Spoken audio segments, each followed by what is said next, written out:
Hallelujah. मेरी भाई के बारी हैरान होते हैं जिस तरह का फेवर, जिस तरह की ग्रेस हमें मिलती है लोगों से, ऊंचे पद वालों से, बड़े बड़े लोगों से। वो फेवर जो दूसरों के पास भी लाखों हजारों लोग होंगे, उनके पास नहीं, लेकिन वो फेवर परमेश्वर के वचन के द्वारा ही मिलता है, क्योंकि वचन कहता है कि grace and peace be multiplied unto you through the knowledge, इपिग्नोसिस के द्वारा, इपिग्नोस को जिससे निकला है कि to become fully acquainted with, to know upon some mark, कि जब आप जीसस क्राइस्ट यहोवा पिता के वचनों को एक मार्क तक समझ जाते हैं, आप प्रैक्टिकली समझ जाते हैं कि ये मेरी हद है, इससे आगे मैं नहीं जा सकता, यहां मैं रह सकता हूं, इसके आगे नहीं जा सकता, ये खा सकता हूं, ये नहीं खा सकता, यहां जा सकता हूं, यहां नहीं जा सकता। जब तक आप बाउंड्रीज नहीं बनाएंगे लाइफ में कुछ भी असर नहीं होगा। बाइबल कहती है प्रेरिताओं और भविष्यद्वक्ताओं की नींव के ऊपर कलीसिया को बनाया गया। प्रेरित प्रभु की बात को सुनते थे, सुसमाचार को लेके जाते थे, कलीसिया उन्हें सपोर्ट करती थी, तो इस वजह से कलीसिया आशीषित रहती थी, क्योंकि कलीसिया पर जो भेद प्रकट किए जाते थे प्रेरितों के द्वारा, भविष्यद्वक्ताओं के द्वारा, उन भेदों से कलीसिया परमेश्वर की नॉलेज को लेती थी। उन्हें समझ आता था कि मुझे ये काम करना है और ये काम मुझे नहीं करना है। जब आप इंडिया में थे, पाकिस्तान में थे, अपने देश में थे, गरीब थे, ठीक ठीक थे, मिडिल क्लास फैमिली में थे, आप संडे चर्च जाते थे। आप कनाडा में आ गए, न्यूजीलैंड में चले गए, यूएसए में आ गए, अब आपको संडे भी काम करना है। आप संडे चर्च के बाद भी ढूंढते कि जल्दी मीटिंग खत्म हो जाए तो मुझे शाम की शिफ्ट लगानी है, मुझे सैटरडे भी काम करना है। भाई साहब एक दिन सुसमाचार के लिए चले, नहीं नहीं नहीं मेरी ड्यूटी है शाम को। अच्छा संडे शाम को चले, नहीं नहीं नहीं मेरी संडे शाम की भी ड्यूटी है। अच्छा सैटरडे चले, वह छुट्टी होती, नहीं मैं उस दिन भी काम करता हूँ। तो परमेश्वर कहता कि वो गरीब अच्छा था कि आज वाला तू अमीर अच्छा है। क्योंकि जब आप प्रभु को पहचान जाएंगे, आप हफ्ते में एक दिन सुसमाचार के लिए देंगे, आप प्रभु को पहचान जाएंगे, आप चर्च के विजन में आप पीछे पीछे चलेंगे। वो बोलेगी आपको प्रार्थना करनी है, आप प्रार्थना करेंगे। वो बोलेगी आपको फास्टिंग करनी है, पूना है, आप प्रार्थना करेंगे, फास्टिंग करेंगे। वो बोलेंगे अच्छा आज हमको सुसमाचार सुनाने के लिए जाना है, आप जाएंगे। क्योंकि आपको ये बात समझ आ जाएगी कि जो प्रेरित और भविष्यद्वक्ताओं की नींव है, जो वो बता रहे हैं, वो आपके फायदे के लिए है। परमेश्वर आप ही के ऊपर ग्रेस देना चाहता है। हालेलुया। लेकिन जब हम इंडिया में थे, पूरी तरह से चर्च के साथ, पूरी तरह प्रभु के साथ जुड़े हुए थे, लेकिन जैसे ही बाहर आए, हमें इन्फ्लुएंस ने, दुनिया के इन्फ्लुएंस ने घेर लिया। चर्च हमारे लिए बहुत एक छोटा सा स्थान बन चुका है, बहुत छोटा सा स्थान, जहां हम संडे जाते 2 घंटे, वो भी एहसान करते कि आज ही आगे आगे चर्च। लेकिन परमेश्वर ने क्या कहा? कहता ग्रेस तभी होगी जब तुम परमेश्वर को और पिता को पहचान जाओ। अगली आयत में लिखा क्योंकि उसकी ईश्वरीय सामर्थ्य ने सब कुछ जो जीवन और भक्ति से संबंध रखता है हमें उसी की पहचान के द्वारा दिया। According as his divine power hath given unto us all things that pertain into life and godliness. कौन सी लाइफ? ज़ोए लाइफ। परमेश्वर ने इस वचन को बड़े ध्यान से समझना। कहता उसकी ईश्वरीय सामर्थ्य ने सब कुछ जो जीवन और भक्ति से संबंध रखता है। जीवन कौन सा? ज़ोए, जीसस क्राइस्ट वाली लाइफ।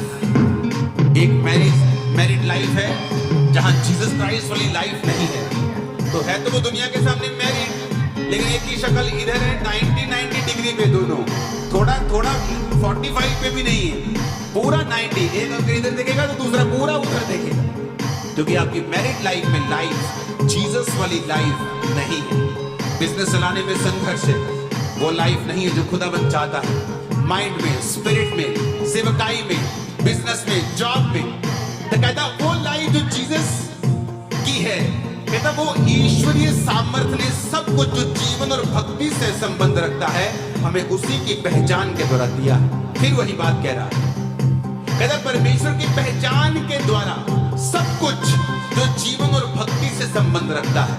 आपकी लाइफ में जितना जीवन से जो भी कहता संबंध रखता है, आपकी फैमिली, आपकी सेहत, आपका फाइनेंस, आपकी मेंटल लाइफ, आपकी इज्जत, सब कुछ जो आपकी लाइफ से संबंध रखता है, परमेश्वर ने कहा उसी की पहचान के द्वारा कहता परमेश्वर ने आपको दिया है। हालेलुया। 4 आयत में लिखा जिनके द्वारा उसने हमें बहुमूल्य और बहुत सी बड़ी प्रतिज्ञाएं दी। हिंदी में प्रतिज्ञा लिखा है, लेकिन जब आप इसे इंग्लिश में पढ़ेंगे तो उसने लिखा whereby are given unto us exceeding great and precious promises। आपको precious promises मिले हैं, great promises मिले हैं। परमेश्वर ने आपके साथ वायदे किए हैं ताकि इनके द्वारा तुम उस सड़ाहट से छूटकर जो संसार में बुरी अभिलाषाओं से होती है ईश्वरीय स्वभाव के सहभागी हो जाओ। कहता उस सड़ाहट से छूट जाओ जो संसार में बुरी अभिलाषाओं से होती है। जब आप सड़ाहट को यूनानी भाषा में पढ़ते उसका मतलब है पेथोरा, जिसका मतलब है डिके, एक चीज का सड़ जाना। आज लोगों की मैरिड लाइफ सड़ चुकी क्योंकि बाहर एक बाहर वाली भी, बाहर एक बाहर वाला भी, डिके हो चुकी है लाइफ, बॉडीज, फाइनेंसेस, क्योंकि वो फाइनेंस कभी परमेश्वर के काम नहीं है, कभी टाइट नहीं दिया, कभी ऑफरिंग नहीं। फैमिली लाइफ डिके हो चुकी, क्यों? क्योंकि परमेश्वर को हमने वो सब कुछ समर्पित नहीं किया। जो कुछ यूसुफ के हाथ में था, सारा कुछ ब्लेस था, उसकी पत्नी उसके हाथ में नहीं दी थी, उसी पे शैतान ने अटैक किया। समर्पित किया ही नहीं अपने बिजनेस को।